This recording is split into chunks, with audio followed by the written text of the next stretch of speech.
வணக்கம். பாசிட்டிவ் எண்ணங்களை நாம் எப்படி வளர்த்துக்கிறதுக்கு அப்படிங்கிறதுக்கு சின்ன சின்ன டிப்ஸ். அந்த சின்ன சின்ன டிப்ஸ் நம்ம ஃபாலோ பண்ணோம்னாலே நம்மளுக்கு பாசிட்டிவ் எண்ணங்கள் தான் நம்மளுக்கு தலையோங்கி நிற்கும். அந்த நெகட்டிவிட்டி நம்மளுக்கு டவுன் ஆகிட்டே வந்துடும். அதை எப்படிலாம் நம்ம ப்ராக்டிஸ் பண்ணிக்கலாம் அப்படிங்கிறத நம்ம இன்றைக்கி பார்க்க போகிறோம். ஓகேங்களா? அதாவது ஃபஸ்ட்டு நம்ம என்ன பண்ணணும்னா, நம்மளுடைய மைண்டு அண்டு மனசு ரெண்டையுமே ரிலாக்ஸாக வச்சுக்கணும். ரிலாக்ஸாக வச்சுக்கிறதுக்கு நாம் நடப்பது எல்லாம் நல்லதுக்கே அப்படிங்கிற அந்த ஒரு வாக்கியம், நல்லதே நடக்கும், நடப்பவை எல்லாம் நல்லதுக்கே அப்படிங்கிற மாதிரி நம்ம மைண்ட் செட் பண்ணிவிட்டு அதில் நம்ம மைண்டில் அதை அடிக்கடி நினச்சிட்டே இருக்கணும். அதே நினச்சிட்டு காலைல எழுந்திரிக்கும் பொழுது இன்னைய பொழுது நல்லதாக தான் இருக்கும், நல்லதே நடக்கும், நல்லதையே பார்ப்போம், நல்லதையே செய்வோம் அப்படிங்கிற ஒரு மைண்டை நம்ம செட் பண்ணிட்டோம்னு வச்சுங்களேன். அதை ப்ராக்டிஸ் தான் பண்ண முடியும். டெய்லி அதை ப்ராக்டிஸ் பண்ணிகிட்டே இருந்தோம்னா நம்மளுடைய மைண்ட் ரிலாக்ஸ் ஆகிடும். அப்போ நம்மளுக்கு அந்த பாசிட்டிவ் எண்ணம் தலை தூக்கிறதுக்கு இது ஃபஸ்ட்டு மெயினானது ஒன்று தான், நல்லது நடக்கும் அப்படிங்கிறது. ரெண்டாவது பாயிண்ட் என்ன அப்படின்னு கேட்டிங்கன்னா, நாம் எப்பொழுதுமே நம்மளுக்கு ஒரு பதட்டம், பயம், அந்த டென்ஷன், ஸ்ட்ரெஸ்ஸு இதெல்லாம் லைஃப்பில் மாறி மாறி நம்மளுக்கு வந்துகிட்டே இருக்கும். அந்த மாதிரி டைமுங்களெல்லாம் பார்த்தீங்கன்னா நம்மளுக்கு மூச்சு விடுதல் ரொம்ப கஷ்டமாக இருக்கிற மாதிரி இருக்கும். அப்போ மூச்சு பயிற்சி ரொம்ப முக்கியம். நம்ம மூச்சு பயிற்சியை டெய்லி ரெகுலராக காலையில் செய்யணும், ஈவினிங் செய்யணும் அப்படின்னு ப்ராக்டிஸ் பண்ணிக்கணும் கூட தேவையில்லை. உங்களுக்கு மைண்டு ஒரு மாதிரி இருக்கும் பொழுது நீங்கள் ஆழ்ந்து மூச்சு பயிற்சி செஞ்சீங்கனாலே போதும். அந்த மூச்சை நம்ம இழுத்து அந்த வயிறு வரைக்கும் விட்டு திரும்பி விடுறது. நம்ம மூச்சு விடுறது நம்ம நல்லா கவனிக்கணும். நிதானமாக மூச்சு விடுதல் அப்படின்னு சொல்லுவாங்க. அதை கவனிச்சிக்கினாலே அதை மாதிரி நம்ம திரும்பி திரும்பி செய்யும் பொழுது நம்மளுடைய மைண்டு ரிலாக்ஸ் ஆகும், நம்மளுக்கு அந்த டென்ஷன் குறையும். அப்போ மூச்சு பயிற்சிங்கிறது டெய்லி செய்கிறது நல்லது தான். நம்மளால் செய்ய முடியல அப்படிங்கிறதுக்குள்ள இதை மாதிரி பதட்டமோ இல்லை கோபமோ இல்லை ஒரு அழுகையோ இதை மாதிரி வரும் பொழுது நம்மளுடைய மூச்சை நல்லா உள்ள இழுத்து திரும்பி நம்ம ஆழ்ந்த அந்த சொல்லுவாங்களே மூச்சு விடுதல் அப்படின்னு, நம்மளுடைய மூச்சை நம்ம கவனித்து விடுதல். இல்லாட்டி நம்ம ரிலாக்ஸாக இருக்கலாம், நம்ம மூச்சு விடுறதை நம்ம கவனிக்க போகிறது இல்லையா. அந்த மாதிரி டென்ஷன் டைமில் அதை செஞ்சு ப்ராக்டிஸ் பண்ணிக்கலாம். அது ஒன்று. இன்னொன்று, மூணாவது, நம்மளுடைய மனதை தூய்மைப்படுத்துதல். மனதை தூய்மைப்படுத்துதல் அப்படின்னா என்னன்னா, நம்மளுடைய மனசில் நல்ல நல்ல எண்ணங்களை நம்ம ஏற்படுத்திக்கிறது ரொம்ப முக்கியம் இல்லைங்களா. அது பலவித சிந்தனைகள், பலவித கவலைகள், பலவித ஸ்ட்ரெஸ் எல்லாமே கலந்ததாக தான் மனசு இருக்கும். அதை மனசை நம்ம தூய்மைப்படுத்துறதுக்கு நம்ம என்ன செய்யணும் அப்படின்னு கேட்டால் மெடிடேஷன் செய்யலாம். மெடிடேஷன் ரொம்ப நேரம் செய்யணும் கூட தெரியல. ஒரு 5 minutes இல்லை ஒரு மார்னிங் 5 minutes, ஒரு ஈவினிங் 5 minutes ஒரு மெடிடேஷன், இல்லை யோகா, இல்லை உங்களுக்கு அதெல்லாம் கூட என்னால் செய்யவே முடியலன்னா உங்களுக்கு எதில் இன்ட்ரெஸ்ட் இருக்குது, மியூசிக், ஏதாவது லைட் மியூசிக், இல்லை எனக்கு ஆன்மீக மியூசிக்னா பிடிக்கும் அப்படின்னா ஒரு சாமி பாட்டு இதை மாதிரி அதை கேட்டுக்கிட்டு ஒரு 1/2 hour அதுலேயே நீங்கள் ஈடுபட்டுட்டீங்கன்னு வச்சிங்களேன், அது மனசை தூய்மைப்படுத்துகிறதா ஆகிடும். நீங்கள் மோஸ்ட்லி மெடிடேஷன் யோகாலாம் பண்ணலாம். அதெல்லாம் என்னால் செய்ய முடியல அப்படின்னு சொன்னீங்கன்னா நீங்கள் இதை மாதிரி பண்ணலாம். மனசை ரிலாக்ஸேஷன் பண்ணுறதுக்கு மியூசிக் அவ்வளோ அழகாக கை கொடுக்கும். அப்போ மனசை நம்ம தூய்மையாக வச்சுக்கணும். அடுத்து உடலை தூய்மையாக வச்சுக்கணும் இல்லைங்களா. உடல் தூய்மைங்கிறது என்னன்னா நம்ம குளிச்சுட்டு உடலை தூய்மையாக வச்சுக்கிறது தான் அப்படிங்கிறது கிடையாது. நம்மளுடைய உடல் தூய்மையாக இருக்கணும்னா நம்மளுடைய உள் உறுப்புகளும் தூய்மையாக இருக்கணும், நம்மளுடைய அக உறுப்புகளும் தூய்மையாக இருக்கணும். அதுக்கு முக்கியமாக வேண்டியது என்ன நம்மளுக்கே தெரியும், ஹெல்த்தி ஃபுட்டு. நம்ம ஹெல்த்தி ஃபுட்டு என்னடா பாசிட்டிவிட்டிக்கும் இந்த ஃபுட்டுக்கும் என்ன அப்படின்னு யோசிக்கக்கூடாது. நம்மளுடைய மைண்டு உடம்பு ஆரோக்கியமாக இருந்துச்சுனாலே பாசிட்டிவ் திங் தானாகவே வரும். ஒரு உடம்பு ஆரோக்கியமாக இருக்கக்குள்ளே பாருங்களேன், நம்ம நல்லதான் பேசுவோம், நல்லதாகவே நினைப்போம். உடம்பு சோர்ந்து போயிடும். அப்போ ஹெல்த்தியாக இருந்தால் தானே அது நம்மளுக்கு ஆரோக்கியமாக இருக்கும். அப்போ நம்ம என்ன பண்ணணும் அப்படின்னு கேட்டிங்கன்னா, ஹெல்த்தியாக உடம்பு வச்சுக்கிறதுக்கு நியூட்ரிட்டிவ் ஃபுட்டு சாப்பிடணும். அதான் பேலன்ஸ்டு ஃபுட்டு அப்படின்னு, பேலன்ஸ்டு டயட் அப்படின்னு சொல்லுவாங்க. எல்லாமே கலந்த உணவுகள், கார்போஹைட்ரேட் இருக்கணும், அதில் ப்ரோட்டீன் இருக்கணும், விட்டமின்ஸ் இருக்கணும், மினரல்ஸ் இருக்கணும். இதை மாதிரி எல்லாமே கலந்த உணவை நம்ம சாப்பிட்டோம்னா உடம்பு ஆரோக்கியமாக இருக்கும். உடம்பு ஆரோக்கியமாக இருக்கும்.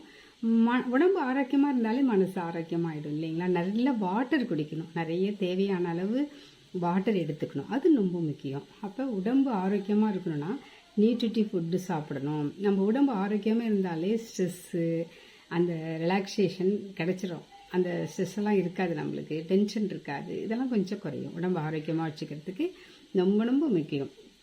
அடுத்து நம்மளுடைய டைம் இருக்குல்ல, அதை எப்படி செலவு பண்ணுறோம் அப்படிங்கிறது ரொம்ப முக்கியம் இல்லையா. அது ஆக்கப்பூர்வமாக செலவு பண்ணோம்னா நம்மளுக்கு ரிலாக்ஸேஷன் இருக்கும், பாசிட்டிவ் வைப்ரேஷன் வரத்துக்கு நம்மளுடைய ஆக்கப்பூர்வமாக. ஏன்னா நம்மளுக்குன்னு சில தொழில்கள் இருக்கும், இந்த தொழில் தான் செய்வோம், இந்த வேலைகள் தான் செய்வோம், அதெல்லாம் விட்டுட்டு அது இல்லாமல் உங்களுக்குன்னு சில ஆக்கப்பூர்வமான வேலைகள். சில பேர் பார்த்தீங்கன்னா டிராயிங் நல்லா அழகாக வரைவாங்க, சில பேர் கார்டனிங் நல்லா பண்ணுவாங்க, சில பேர் அந்த பூ தைக்கிறது, ஆர்ட், அது பெயிண்டிங் பண்ணுறது, இதை மாதிரி அந்த டைமை வந்து நம்மளுக்கு ஸ்பெண்ட் பண்ணுறது. சில பேர் வந்து அந்த என்ன சொல்லுவாங்கன்னா அந்த காயின்ஸ்லாம் கலெக்ட் பண்ணுறது, இந்த மாதிரி சின்ன சின்ன உங்களுக்கு எதில் இன்ட்ரெஸ்ட் இருக்குதோ அதை நம்ம வந்து அதில் ஈடுபட்டு அதில் இது எப்படி இருக்கணும்னா அந்த ஆக்கப்பூர்வமாக நம்ம செய்கிறது வந்து கிரியேட்டிவிட்டி இருக்கணும். பட் அதில் பிஸ்னஸ் இருக்கக்கூடாது. அதில் இல்லாமல் நம்மளுடைய ரிலாக்ஸேஷனுக்காக பண்ணுற ஆக்கப்பூர்வமான வேலையாக இருக்கணும் அது. சில பேர் பார்த்தீங்கன்னா நிறைய ஜாலியாக கேம் மாரி விளையாடுவாங்க ஃப்ரெண்ட்ஸ் கூட சேர்ந்துக்கிட்டு. அது வந்து கம்ப்யூட்டர் கேமாக இருக்கக்கூடாது, சாதாரணமாக ஜாலியாக இருக்கிற மாதிரி.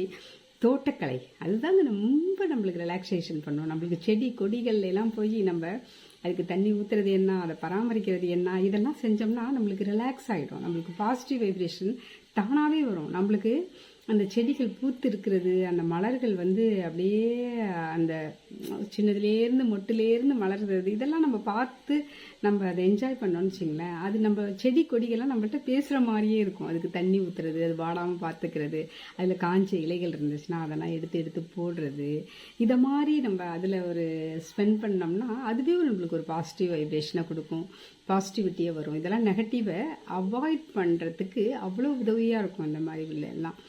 அப்புறம் சின்ன சின்ன எங்கேயாவது நாங்கள் போனீங்கன்னா ஏதாவது சின்ன குட்டி செடியெல்லாம் வாங்குன்னு நம்மளால் பெரிய கார்டன் வைக்க முடியாது கூட ஒரு சின்ன வாசலில் ஒரு தொட்டியில் வச்சுட்டு அதுக்கு தண்ணி ஊற்றுறது, இது எப்படி இருக்குன்னு மறுநாள் பார்க்குறது, இதெல்லாமே ஒரு அழகான ஆக்கப்பூர்வமான வேலைகள் தான் நம்மளுக்கு. சில பேர் பார்த்தீங்கன்னா போயம் எழுதுவாங்க, கவிதை எழுதுவாங்க, வந்து பாட்டு எழுதுவாங்க.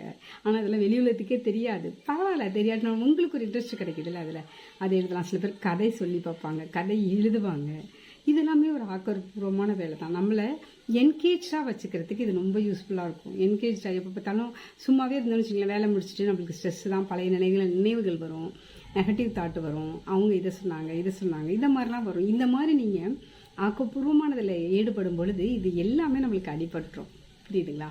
அடுத்து நம்மளுக்கு ஹெல்பிங் டு அதர்ஸ், இது கூட நம்மளுக்கு ரொம்ப, அதாவது நீங்கள் போய் மற்றவங்களுக்கு ஹெல்ப் பண்ணணும் அப்படின்ல. இப்போ நீங்கள் போஸ்ட் ஆஃபீஸ் போகிறீங்க, யாருக்காவது உங்களுக்கு ஃபில்லப் பண்ண ஹெல்ப் பண்ணலாம். அதை மாதிரி நீங்கள் எது கடைக்கு போகிறீங்கன்னா யாராவது வயசானவங்க முடியாதவங்களுக்கு ஏதாவது பொருள் வாங்கியாந்து கொடுக்க ஹெல்ப் பண்ணலாம். அவங்களுக்கு ஏதாவது தேவை என்னது இருக்கா அப்படின்னு சொல்லிட்டு ஹெல்ப் பண்ணலாம். இது இப்போ ஒரு வயசானவங்க இருந்தாங்கன்னா அவங்களுக்கு கொஞ்சம் நீங்கள் சமைச்சதில் கொஞ்சம் கொடுக்கலாம், அது ஒரு ஹாப்பியாக இருக்கும் உங்களுக்கு. யாராவது ரொம்ப ரொம்ப க்ளோஸாக இருக்கிறவங்களுக்கு நீங்கள் சமைச்சதை ஷேர் பண்ணி அதில் வந்து ஒரு ஹெல்ப் மாதிரி பண்ணலாம். நீங்கள் எங்கேயோ போகிறீங்கன்னு வச்சுங்களேன், வெளியில் ஒரு சின்ன இட்லி அது பாக்ஸ் மாதிரி எடுத்துக்கிட்டு யாராவது தெரியல ரோட்டில் போகிறவங்க சாப்பிட முடியாமல் கஷ்டப்படுற பிச்சை இருக்கிறாங்க, அவங்க மாரி உள்ளவங்களுக்கு அதை கொடுக்கலாம்.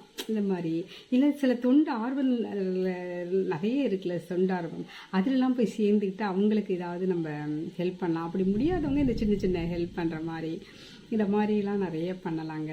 அப்புறம் பார்த்தீங்கன்னா இதோட இன்னொன்று இன்ட்ரெஸ்டாக நம்ம எதுலையாவது ஒன்று ஈடுபடணும். இப்போ நம்ம வீட்டை சுத்தப்படுத்துகிறோம்னு வச்சுங்களேன், அது கூட நம்மளுக்கு ஒரு பாசிட்டிவிட்டியை கொடுக்குங்க. வீட்டில் சில பொருள்கள்லாம் இங்கே தங்கியிருக்கு அங்கே தங்கியிருக்கு, அதை நினச்சோம்னாலே உங்களுக்கு ஒரு ஸ்ட்ரெஸ் ஆகட்டும், ஐயோ இவ்வளோ இருக்குதே, இப்படி கிடக்குதே அப்படி கிடக்குதேன்னு. அப்பப்போ நம்ம வீட்டை வந்து தூய்மைப்படுத்திக்கிட்டே இருக்கிறது, ஒரு இடத்துல உள்ள பொருள்களை அரேஞ்ச் பண்ணி அழகாக வைக்கிறது. சில பேர் பார்த்தீங்கன்னா அவங்களோட சாரியெல்லாம் அழகாக அடுக்கி மாற்றி வச்சு பார்த்துக்குவாங்க. சில பேர் வந்து பார்த்தீங்கன்னா அவங்களுடைய அந்த ட்ரெஸ்ஸிங் டேபிளில் மாறி அரேஞ்ச் பண்ணி வச்சுப்பாங்க. சில பேருங்க அந்த வீட்டில் உள்ள செட்டிங்கை கூட மாற்றி வைப்பாங்க. இந்த சேரில் போட்டு அந்த சைடு டிவி கொஞ்சம் மாற்றி வச்சு அது ஏதோ ஒரு புதுமையாக ஒரு மன திருப்தி கிடக்கும். கிச்சன் க்ளீன் பண்ணுறது, செல்ஃப் க்ளீன் பண்ணி வைக்கிறது, இதெல்லாமே நம்மளுக்கு வந்து ஒரு டென்ஷனை குறைக்கக்கூடிய, இதெல்லாம் ஆர்வமாக இன்ட்ரெஸ்டாக நம்ம செஞ்சோம்னு வச்சிங்களேன், அதெல்லாம் நம்மளுக்கு வந்து ஒரு பாசிட்டிவ் திங்கிங் நம்மளோட வர்றதுக்கு ரொம்ப ஹெல்ப்ஃபுல்லாக இருக்குங்க. இதை மாதிரி இன்னொன்று மெயினான ஒன்று தாங்க, நம்மளுடைய இயற்கையை ரசிக்கணும். மழை பெஞ்சதுன்னா ரசிக்கணும், அந்த மழை டிராப்ஸ் எப்படி வருது, அந்த மாடியில் போய் நின்றுட்டு நம்ம அந்த இயற்கையை ரசித்தோம்னு வச்சிங்களேன், நீங்கள் காலார போய் அப்படியே நடந்து போயிட்டு வாங்கலாம் ஈவினிங் டைமில். ரிலாக்ஸாக இருக்க பாருங்க. அந்த குளிர்ந்த காற்று லைட்டாக பட்டு இந்த வீட்டுக்குள்ளேயே அடைஞ்சு இல்லாமல் அதுதான் இயற்கை ரசிக்கிறதுங்கிறது. பக்கத்தில் ஏதாவது பூங்கா இருந்தால் நீங்கள் போகலாம். இல்லை பீச்சு இருக்கிறவங்க கொஞ்சம் ரிலாக்ஸாக பீச்சுக்கு போயிட்டு வரலாம். அந்த மார்னிங் டைமில் கடற்கரை பக்கம் உள்ளவங்களாம் நீங்கள் காலையில் ஏந்திரிச்சு உங்களால் ஒரு அப்படியே யாராவது வீட்டில் இருந்தாங்கன்னா அவங்க கூடயோ இல்லை டூ வீலரில் யார் கூடயோ போய் அந்த கடற்கரையிட்ட போய் நின்று அந்த சன் ரைஸ் ஆகிறத பாருங்களேன். அதெல்லாம் ஒரு நம்மளுக்கு புத்துணர்ச்சியை கொடுக்குங்க. அந்த அலைகள் வர்றதை அப்படியே ரசிக்கலாம். இல்லை உங்களுக்கு அதுவே இல்லைன்னா ஒரு குளக்கரை, ஒரு கிராமமாக இருக்குது, எங்களுக்கு கடல்லாம் இல்லை அப்படின்னு ஒரு குளக்கரையில் போய் நின்றுட்டுருங்களேன். அதில் பார்த்தீங்கன்னா மீன் திடீர்னு நீந்துறது, இந்த மீன் வந்து தவளை குதிச்சு வர்றது, அந்த கிளைமேட்டு, அந்த குளக்கரையில் உள்ள அந்த கிளைமேட்டு. இல்லை பூங்காவுக்கு போங்களேன். அந்த பூங்காவில் பார்த்தீங்கன்னா சில நேரங்களில் அந்த குழந்தைங்கள்லாம் விளையாடுறது, அந்த செடி கொடியெல்லாம் அதில் இருக்கிறது, சில பேர் ஊஞ்சலில் விளையாண்டுட்டே இருக்கிறது, சில பேர் சில கதைகள்லாம் கதைச்சிக்கிட்டு இருப்பாங்களே அதெல்லாம் கேட்குறது, இதெல்லாமே தாங்க நம்மளுக்கு ஒரு அது ஒரு நம்மளுக்கு ஒரு எனர்ஜெட்டிக்காக இருக்கும். அந்த மாதிரி இதை மாதிரி நம்மளுக்கு அடிக்கடி எங்கேயாவது சுற்றுலா மாதிரி போயிட்டு நம்மளை ரிலாக்ஸேஷன் பண்ணிக்கிறது. டெய்லியுங்க நம்ம காலையில் ஒரு வாக்கு மாதிரி போனோம் வச்சுங்களேன். உங்களால் வாக்கே போக முடியலன்னா மாடியில் போய் ஒரு வாக் பண்ணுங்களேன். அந்த சூரிய ஒளி நம்ம மேலே படுங்க. அந்த சூரிய ஒளி படும் பொழுது நம்மளுக்கு சூரிய வெளி நம்மளுக்கு அவ்வளோ உடம்புக்கு தேவை. ஆனால் நம்மளுக்கு அது புரியறதில்லை. அதில் விட்டமின் டி கிடைக்குது இல்லைங்களா. அது நம்ம ஸ்கின்னை நல்லா ஆரோக்கியமாக இருக்குது. ஸ்கின் ஆரோக்கியமாக இருந்து உடல் ஆரோக்கியமாக இருந்தாலே ஸ்ட்ரெஸ்ஸு, இந்த மாதிரி டிப்ரெஷன் இதெல்லாம் வராதுங்க. அதனால் அந்த மாதிரி இந்த சூரிய ஒளி பட்டு நம்ம உடம்பை ஆரோக்கியமாக வச்சுக்கலாம். அப்புறம் வந்து காலார போய் கடைக்கு போய் காயவில்லை, எப்போ பார்த்தாலும் டூ வீலர் எடுத்துட்டு சர்க்குன்னு போயிட்டு இல்லாமல் காலார நடந்து போய் காலை நேரங்களில் நம்மளுக்கு தேவையான அந்த பொருள்கள்லாம் அந்த அங்கே வெயிலும் ரொம்ப மிதமான வெயில் இருக்கும், நம்ம மேலே பட்டுரும். ஒரு கீரை வாங்கிட்டு வர்றது, வெங்காயம் வாங்கிட்டு வர்றது, அந்த மாதிரி சின்ன சின்ன வேலைகள் நாமளே போய் நடந்து போய் அந்த சூரிய ஒளி நம்ம மேலே பட்ட மாதிரியும் இருக்கும், ஒரு வாக்கிங் போன மாதிரியும் இருக்கும். நம்ம ஹெல்த்துக்கும் நல்லது. சும்மா வீட்டுக்குள்ளேயே உட்காந்துட்டு யாரையாவது போய் இப்போ பைக்கில் வாங்கிட்டு வாங்க அப்படின்ட்டு இருக்கிறதுக்கு இது ஒரு ரிலாக்ஸேஷன் தான். அதுமாதிரி ஈவினிங் டைமில் சாயந்தரமாக ஆனதும் கொஞ்சம் ரிலாக்ஸாக எல்லா வேலைகளையும் முடிச்சுட்டு உங்களுக்கு எப்படி நைட்டு தான் அடுத்து வேலை இருக்கும் இல்லைங்களா. அந்த டைமில் நீங்கள் காலார வெளியில் போகலாம். மாடி இல்லாதவங்க, இல்லை மாடி இருக்கிறவங்க மாடியில் போயிட்டு அந்த நிலா வெளிச்சத்தை பாருங்களேன், அந்த நிலா ஒளியை பாருங்களேன், அந்த நிலா கூட பேசுங்களேன், அந்த வானத்து கூட பேசுங்களேன். அந்த போய் மாடியில் நின்னீங்களா அந்த பேர்ட்ஸ்லாம் பறக்கும் பாருங்கள், அதெல்லாம் அவர் இனியே இதாக இருக்கும். சில பேர் பார்த்தீங்கன்னா பேர்ட்ஸு வந்து போய் காக்காவுக்கு சாப்பாடு வைக்கிறது, குருவிக்கெலாம் போய் உணவு வைக்கிறது, குருவிக்கு போய் தண்ணி வச்சுட்டு அது குடிச்சிட்டான்னு பார்க்கறது, அந்த ஃபுட்டை வச்சுட்டு அந்த உணவு சாப்பிட்டுட்டா அப்படின்னு பார்க்கறது, அவங்க சாப்பிட்றதுக்கு முன்னாடி அந்த போய் காக்காவுக்கு ஃபுட்டு வைக்கிறது, நாய்க்குட்டிக்கு ஃபுட்டு வைக்கிறது, பூனைக்குட்டி இருந்துச்சுன்னா ஃபுட்டு, இதெல்லாம் ஒரு நம்மளுக்கு டிப்ரெஷன்ல வந்து நம்மளை விடுவிக்கிறதுக்கான ஒரு இதுதாங்க சொல்யூஷன்.